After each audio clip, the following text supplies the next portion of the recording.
자, 오늘 이 밤에도 기도에 나오신 우리 모든 여러분을 주의 이름으로 축복하고, 또 여러분의 마음 생각 중심이 하나님 앞에 연락되어지는 귀한 은혜의 시간 되어지기를 진심으로 축복합니다. 우리의 마음의 문이 활짝 열려 또 내 마음 생각 중심이 하나님께 연락되어지는 그런 시간이 내 생에 순간순간 있다면, 그 순간순간의 시간이 의미 있는 시간이요, 소중한 시간이죠. 그래서 오늘 특별히 또 낮에 오늘 날씨도 안 좋았는데 이렇게 또 기도에 참여하신 여러분 진심으로 감사하고요. 자, 예수님의 기도의 생활. 자, 오늘 저는 제목을 그래서 아버지의 원대로 하옵소서. 따라해보죠. 아버지의 원대로 하옵소서. 아버지의 원대로 하옵소서. 저와 여러분의 늘 기도의 중심, 하나님의 뜻이 이루어지길 원합니다. 주님이 가르치신 기도 내용 속에도 하나님의 나라가 임하기를 기도하라고 말씀하시면서 하늘에서 뜻이 이루어진 것처럼, 이루어진 것 같이 땅에서도 그분의 뜻이 이루어지기를 위하여 기도해라. 기도응답이 뭘까요? 내 뜻이, 내 생각이, 내 소원이 이루어지는 것이 기도응답이 아니라 하나님의 뜻이, 하나님의 소원이 내 생의 삶 속에 이루어지는 것, 응답 중에 응답이에요. 여러분, 그런 응답 받기를 바랍니다. 기왕 우리가 응답을 받으려면 하나님의 뜻이 내 생활 삶 속에, 내 인생 여정 속에 이루어지는 그 응답. 자, 예수님이 사실 기도하지 않아도 되는 분이죠. 엄밀하게 말하면 하나님이신데 그분이 아버지의 뜻을 구하면서 기도하시는 예수님, 그게 우리의 기도의 모델이요, 본이요. 우리가 무엇을 위하여 기도할 것이냐? 늘 하나님의 뜻을 찾고 구하고 그 뜻이 이루어지기를 위하여 기도하는, 그게 우리의 기도 생활이에요. 예수님이 습관을 따라 감람산으로 기도하러 가셨다. 습관을 따라, 그 말은 이미 기도 체질이 습관에 의하여, 습관은 뭐예요? 그냥 자연스럽게 나오는 게 습관이죠. 반복이 반복되다 보면 그게 이제 습관된다는 걸 우리가 다른 말로 그게 체질이라 그래요. 체질이 뭐예요? 습관화된 것이 체질이에요. 기도가 습관화되셨어. 어디 가든 시간을 이용하여. 사실 이 산이 이제 감람산, 십자가 사건을 지금 눈앞에 두고 겟세마네 기도 동산에서 기도하시는 기도의 내용이에요. 그 기도의 내용이 뭐라고요? 아버지요, 내 뜻대로, 내 원대로, 내 생각대로 마옵시고 아버지 뜻이 이루어지길 원합니다. 그것을 얼마나 간절하게, 여기 몇 절이에요? 44절 한번 보세요. 단어가 반복에 힘쓰고 애써 더욱 간절히, 그냥 간절히 기도했다 해도 되는데요, 힘쓰고 애써 더욱 간절히 집중한 모습이죠. 집중하여 기도하는 기도의 제목이니만큼 지금 십자가 사건을 눈앞에 두고 주님은 아버지의 원하심을,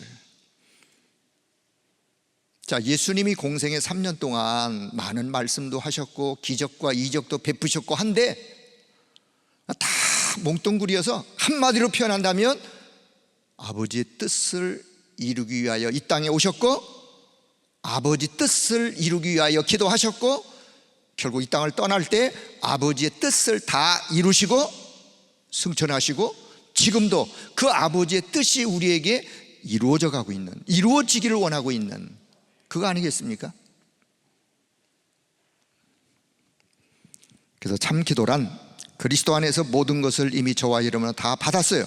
골로새 2장 3절, 그리스도 안에 모든 지혜 지식 보화가 감춰져 있는데 그 그리스도가 내 안에 계심으로 우리는 이미 그리스도 안에 있는 모든 것을 이미 우리는 다 받았고, 그 하나님의 분명한 그 뜻, 그 소원이, 그 소원 앞에 내가 나를 결단하고 그 결단과 더불어 나를 하나님께 드리는 것, 그게 기도예요. 참 기도예요. 그게 받으려고 하는 것이 아니라 그 하나님의 뜻을 발견하고 거기에 나를 드리는 거, 그게 참 기도야.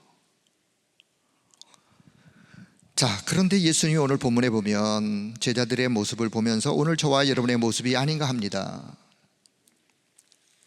잠들어 있는 제자들의 모습. 여기 45절 보면요, 예수님이 기도하신 후에 일어나서 제자들에게 가서 보니까 제자들이 슬픔으로 인하여 잠든 것을 보시고, 슬픔으로 인하여, 제자들이 지금 슬픔 가운데, 그 슬픔이 왜 슬픔 가운데 빠졌느냐, 여기 22절 보면 인자는 이미 작정된 대로 가거니와, 시간표대가 예수님이 곧 22장 앞부분에서는 성만찬을 만찬하시면서 얘들아 이거는 내 몸이니라, 이거는 피로 맺은 새 언약이니라 그러면서 떠날 거를 주님이 말씀하세요. 떠나실 것을, 제자들이 3년 동안 따라다니던 지금 이 시간표에 지금 선생님이 떠나신다고 하니까 슬픔을, 아마 여기서 제자들이 슬픔 속에 잠들어 있는 것이 아니라 예수님이 정말 집중하여 그 기도하는 그 기도에 함께 동참하여 깨어 기도하는 것이 제자들의 참 모습이라고 생각합니다. 오늘 저와 여러분, 우리라도 오늘 이 시대를 보고 오늘의 시대의 현장을 보고 깨어 기도하는 우리 모두가 되길 축복합니다. 잠들어 있는 것이 아니라, 슬픔으로 인하여 잠들어 있는 것이 아니라 깨어 기도하기를, 시험에 들지 않게 일어나 기도하기를 주님이 바라시는 그 주님의 모습을 오늘 이 밤 기도하기에 앞서 기억하는 시간 되기를 바랍니다. 자, 그럼에도 불구하고 예수님이 제자들에게 말씀하시면서 베드로에게 말씀합니다. 베드로가 주님이 자꾸 떠난다고 하니까 예수님, 딴 사람은 다 떠날지라도 나는 주님을 절대로 떠나지 않겠습니다 라고 예수님 앞에 호언장담하니까 예수님이 하시는 말씀이 오늘 이 밤 네가 닭이 울기 전에 나를 3번 모른다고 부인하게 될 것이다. 그게 이제 그 뒤에 바로 나오는 54절 이하부터의 내용이에요. 아니나 다를까? 자, 54절에서 62절에 보니까 미리 베드로에게 말씀을 했음에도 불구하고 3번씩이나 예수님을 모른다고 부인하는 베드로. 3번을 부인하고 나니까 꺾여 닭이 웁니다. 닭 울음소리를 듣자 아차, 주님이 이렇게 말씀하셨는데 이미 귀에는 지나갔어요. 후회의 눈물이, 회개하는 심령의 눈물이. 여러분, 베드로가 누구예요? 수제자예요. 제자 중에서 수제자. 3년씩이나 예수님을 따라다니면서 말씀도 듣고 기적과 이적도 보고, 그랬음에도 불구하고 베드로의 인간적인 연약함이라고 밖에는 볼 수 없어요. 오늘 저와 여러분이 왜 우리가 깨어 늘 기도해야 되느냐? 저와 여러분은 인간이기 때문에 우리의 인간적인 연약함에 의하여 베드로 같은 실수를 얼마든지 우리는 할 수 있는 사람들이에요. 베드로가 나쁜 사람이다, 좋다, 이걸 지금 말하는 게 아니라 그런 베드로임에도 불구하고 인간적인 연약함을 베드로는 가지고 있었어요. 물론 나중에 바울한테 책망을 받는 일도 이방인의 집에 가서 식사한 그것 때문에 아직도 베드로가 율법에 매여 있고 이방인에 대한 어떤 편견, 물론 그런 베드로임에도 불구하고 사도행전 역사에 베드로를 통해서 하나님이 역사하시는 부분도 있어요. 베드로도 계속해서 갱신, 치유, 회복 다듬어져가는 베드로의 모습. 오늘 저와 여러분 베드로의 모습을 보면서 오늘 이 밤 우리의 인간적인 연약함을 주님 앞에 다 내려놓고 오늘도 기도하시면서 새 힘을 얻는 축복의 시간 되기를 바랍니다. 23장 28절에 또 말씀드렸어요. 예수님이 십자가를 지고 골고다 언덕을 향해서 지금 가고 있습니다. 제자들은 다 도망갔어요. 여인들이 따라오면서 십자가를 지고 가시는 예수님의 모습, 가다가 넘어지고 쓰러지고 또 일으켜서 또 채찍질해, 그 모습을 보면서 여자들이, 제자도 아니에요, 여자 성도들이 울면서 예수님의 뒤를 따라올 때 예수님이 하신 말씀 28절, 예루살렘의 딸들아 나를 위하여 울지 말고 너희와 너희 자녀를 위하여 울어라. 그 말은요, 진짜 눈물을 흘리면서 그냥 울고만 있어라 그 말이 아니라 아버지의 뜻이 너희와 너희 자녀에게 전달되어져 이루어지기를 위하여 기도해라, 그 말씀이에요. 내가 아버지의 뜻을 이루기 위하여 내가 지금 가고 있는 것이야. 십자가를 지고 내가 십자가의 길을 가는 것이야. 아버지의 뜻을 이루는 길이야. 너와 너의 후대가 아버지의 뜻이 무엇인지 전달되어지고 그 뜻이 너의 후대들에게 이루어지기를 위하여 눈물로 기도해라. 나를 위하여 울지 말고. 오늘 저와 여러분이 우리 자녀를 위하여, 후대를 위하여 기도할 내용이 있다면 아버지의 뜻, 하나님이 원하시는 뜻, 그것이 이루어지기를 위하여 기도하는 이 밤의 시간 되어지길 바랍니다. 자, 23장 34절, 예수님 십자가상에서 기도하십니다. 밑에서 조롱하고 침뱉고 창으로 찌르고 온갖 모욕을 다하는 그들을 향하여 아버지여 저들을 사하여 주옵소서. 자기들이 하는 것을 알지 못합니다. 예수님의 기도의 내용이었어요. 십자가상의 기도, 하나님의 사랑이 아니고서는 절대 불가능한,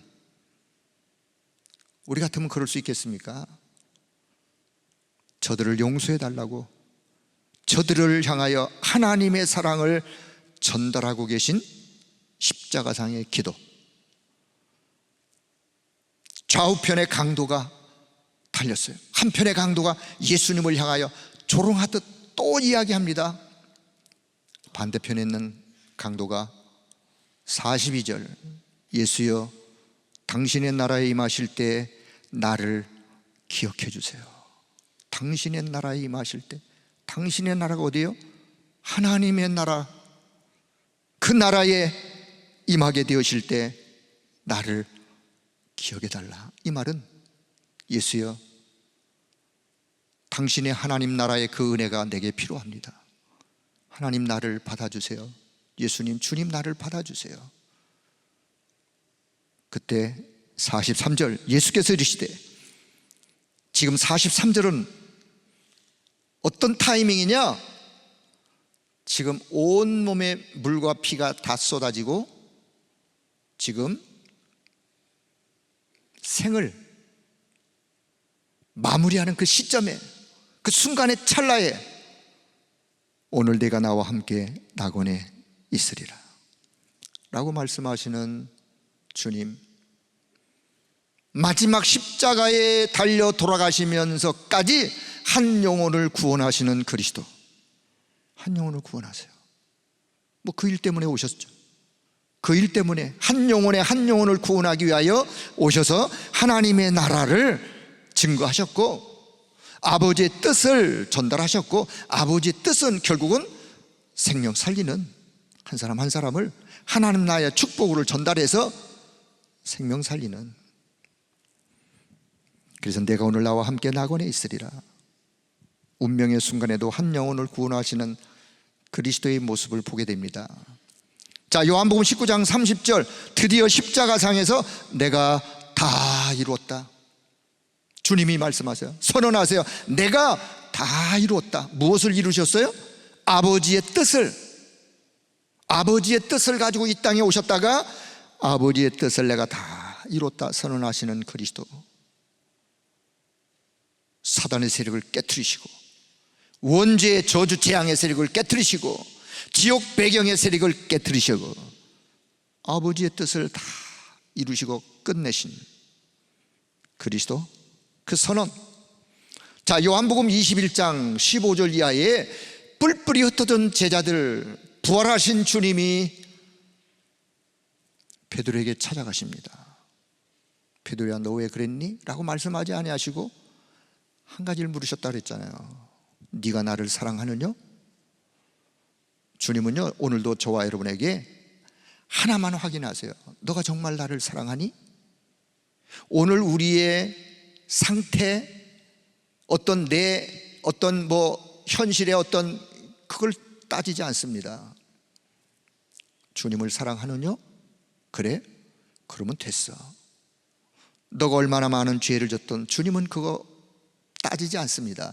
베드로야, 너 왜 그랬어? 따지지 않습니다. 네가 그래도 수제자 아니었냐? 따지지 않는다니까요.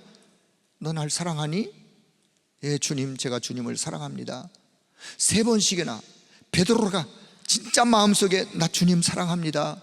근데 내가 내 육신이 약해서 주님을 잘 모른다고 했는데 너무너무 죄송스럽습니다. 표현은 안 했지만 그래요, 주님, 제가 주님을 사랑합니다. 그래, 그러면 내 어린 양을 먹이고 내 양을 치고 다시 베드로에게 사명을 회복시키는 예수 그리스도.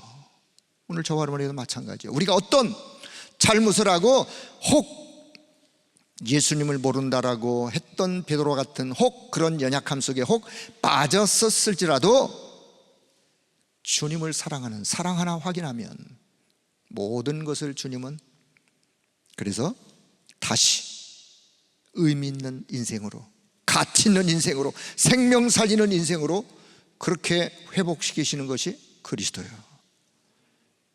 요한복음 21장 사건 이후에 베드로는 물론 연약함이 계속 또 있지만 이제 하나님이 쓰실 수밖에 없는 사람으로, 그리고 나서 이제 사도행전 1장 3절 4절 제자들과 함께 어디에 모였느냐?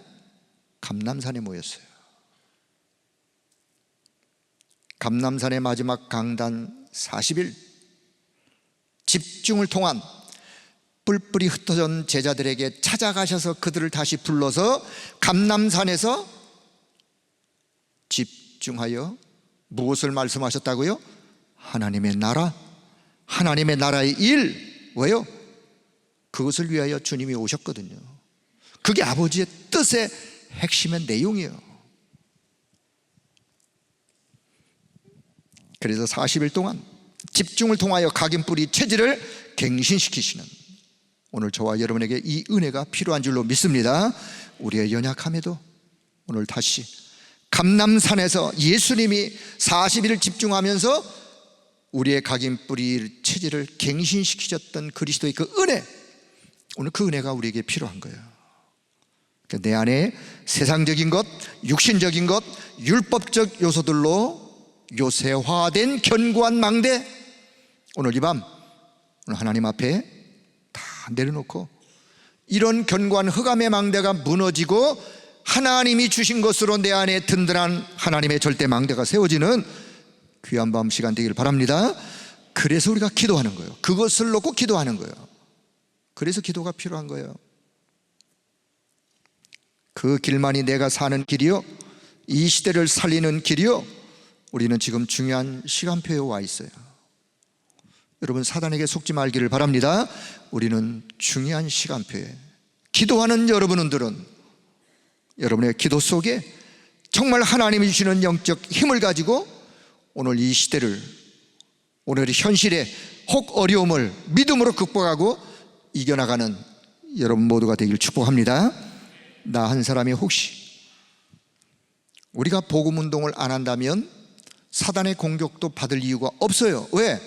사단도 관심 없어요, 그런 사람에게. 그러나 복음운동한다, 생명운동한다, 복음으로 후대 운동을 한다 했을 때는 결국은 사단의 공격을 당하는 것이 뭐 또 성경적 어떤 견해 아니겠어요? 자, 그런데 우리가 복음운동 하다가 혹 억울한 일을 당하던, 억울한 말을 듣던 한다 할지라도 우리 이런 중심이 우리에게 있었으면 좋겠어요. 나 한 사람이 희생되더라도 복음운동이 끊어지지 아니하고 복음운동이 지속되어지고, 여러분 복음의 증인답게 주님의 영광이 땅에 떨어지지 않도록, 만약에 주님의 영광이 나로 인하여 땅에 떨어졌다면 회복할 수 있는 은혜를 내게 허락하시고 그 영광을 회복시키는 그 일에 저와 여러분의 삶이 헌신되어지는 우리 모두가 되기를 주의 이름으로 축복합니다.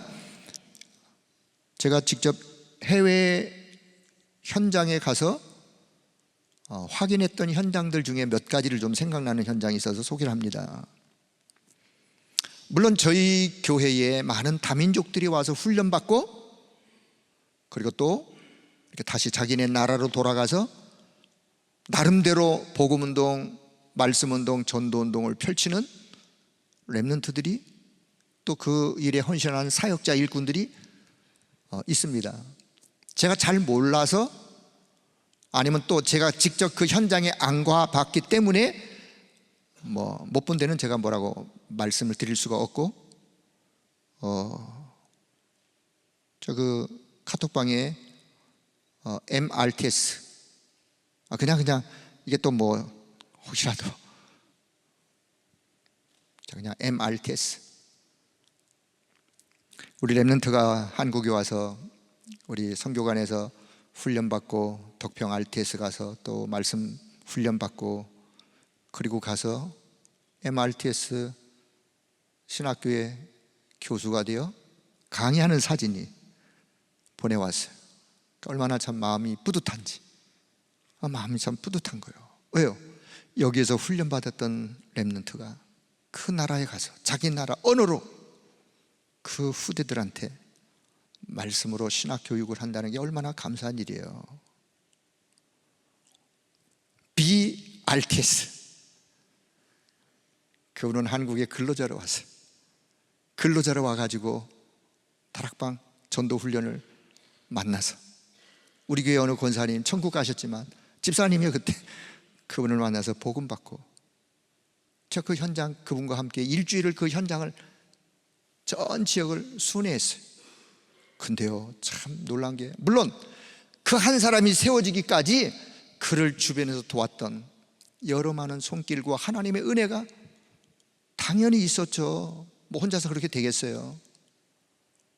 그 한 사람이 그 나라에 신학교도 세우고 전 지역에 가는 데마다 다락방 지교회가 그 모슬렘권 나라에서 말이죠,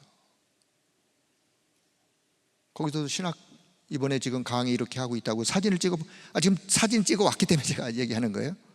제가 또 그 현장을 다 가봤고, 참 너무 하나하나가 감사하고, 제가 이제 또 가려고 하는 PRTS, 그분들도 한국에 근로자로 왔던 분들이에요. 여러분, 해외에서 한국에 근로자로 올 때 우리가 생각하는 것처럼 그냥 막 노동자, 그게 아니에요. 그 나라의 중간 계층의 사람들이에요. 올 때 다 시험 치고 다 건강검진하고 사상 뭐 여러 가지 또 과정 겪어서 와서 근로자로 일하다가 신분 다 불체로 신분, 그럼에도 불구하고 우리 교회를 만나서 말씀운동, 전도운동을 훈련받고 돌아가서 가보니까, 저는 우리 단체에서 아마 어쩌면 가장 모델적이라고 말하면 좀 괜히 또 이것도 뭐라고 표현할지 모르겠지만, 저희 한국에 와서 훈련을 받고 본국으로 돌아가 교회를 세우고 교회를 건축하고 거기에서 목회를 하고 전도운동을 하고 렘넌트 운동을 하고, 한 사람뿐만 아니라 여러 지역에서 거기서 이제 우리가 또 신학교를 열어가지고 지금 3학년 2학기를 하고 있어요. 학부. 내년 4학년 마치면 이제 연구원 과정을 또 할 거를 또 예상하고 기도하고 있는데, 이렇게 훈련받고 간 그들이 거기서 말씀운동을 펼쳐 교회를 세워 말씀운동, 복음운동을 해간다는 것이 기적 같은 일 아닙니까? 그래서 저는 어떤 생각이 드느냐, 그래, 우리가 하는 사역이 작은 것 같지만 결코 작은 것이 아니다. 우리 교회가 그들을 도운 것도 아니에요. 사실은 그냥 조금 이렇게, 근데 그게 이런 열매들로 한 나라를 살리는 이런 문들이 열리는 걸 보면 참 기적 같은 일이죠. 지금 와 있는 다민족, 저들 미래에 어떻게 하나님이 또 그런 문들을 열어가실지 우린 잘 모르는 거예요. 그래서 기도하는 여러분들 237 나라에 한 나라를 품기 바랍니다. 237 다 품으면 좋은데 다 못 품어요. 그냥 한 나라, 욕심내지 말고 그냥 한 나라만이라도 품으세요. 품고 기도하시는 거예요. 237 나라의 한 나라, 어느 나라든 여러분 자유. 지난주 2부 강단 메시지의 일부분 중에 마지막 결론 부분에 다민족 중에 여러분이 온 그 렘넌트들의 후견이 되기를. 후견이 뭐예요? 어느 한 렘넌트에 대해서 관심을 갖는 거예요. 대화도 하고 위에서 기도도 해주고 여유가 되면 가끔 밥도 한번 사주고 그러면 돼요. 후견이 크게 뭘 하라는 게 아니에요. 그렇게 후견인으로 그러면 한국에 와서 훈련받는 다민족들이 얼마나, 그래서 나를 위해 이렇게 그래도 챙겨주는 분이 계시구나, 마음에 얼마나 힘이 되겠어요. 그런 후견인 역할을 우리가 또 해야 되지 않겠습니까? 그들이 그러다가 훈련받고 돌아가서 본국에서 그런 사역들을 펼쳐나가는 거예요. 자, 오늘 아버지의 원대로 이루어지기를 소원하는 주님의 그 마음을 품고 우리의 작은 헌신이 결국 한 나라를 살리는 이런 전도운동으로 연결되어져 지금도 현장에서 이런 역사들이 일어나고 있다는 사실을 오늘 기억할 수 있기를 바랍니다. 그래서 우리가 하는 이 사역이 결코 작은 사역이 아니요, 우리가 하는 일이 잘했다 못했다 누가 뭐라고 말을 한다 할지라도 이 일이 하나님이 원하시는 일이라면 우리는 어떤 소리를 들어도 어떤 오해를 혹 받는다 할지라도 여러분 이 일에 하나님 앞에 정말 중심을 가지시고 믿음으로 승리하기를 주의 이름으로 축복합니다.